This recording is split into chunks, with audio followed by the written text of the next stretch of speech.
Philosophy as a Way of Life is a curriculum, a way of teaching philosophy. We ask the big questions in life. What are my moral obligations? What or who should I believe?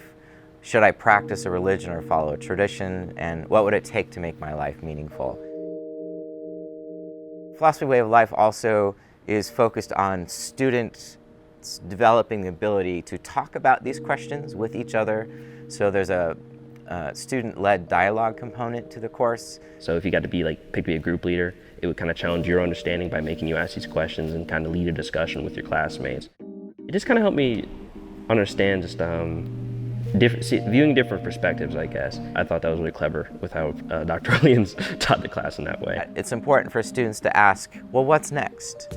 Now that I've begun to reason out my answers to these questions, what's the next thing I should do? The idea here is that students will somehow creatively express what they said in the apology in a creative format. It was supposed to be entitled A Map to the Good Life. Just your personal expression of what it takes to get to, quote, a good life. Some people made board games, some people wrote papers, some people did PowerPoints. Some people did videos. I wrote an essay on the good life.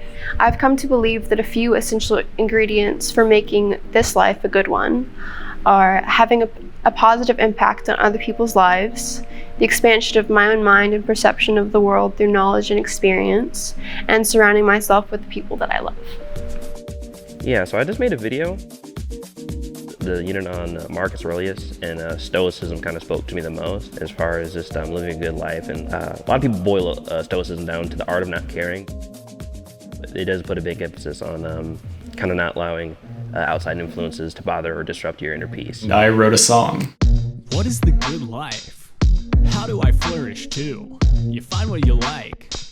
The stuff that will nourish you. Care for yourself, your spirit, you coddle. You don't find the answer at the bottom of bottle. So listen to people like old Aristotle. The Socratic method is one you should model like. For my students, my hope is practical wisdom, which is in the virtue ethics tradition seen of as sort of like the virtue that is behind all of the other virtues. So what I learned through the class is definitely the importance of self-discovery. Yeah, and definitely kind of uncovering my own beliefs. In order to become a virtuous person, it's acting as a virtuous person would. And it's just the importance of action in becoming who you are. What became clear to me is that the most important thing is love, and using love in a way to create the most benefit, even loving those you disagree with and finding ways to just give more love.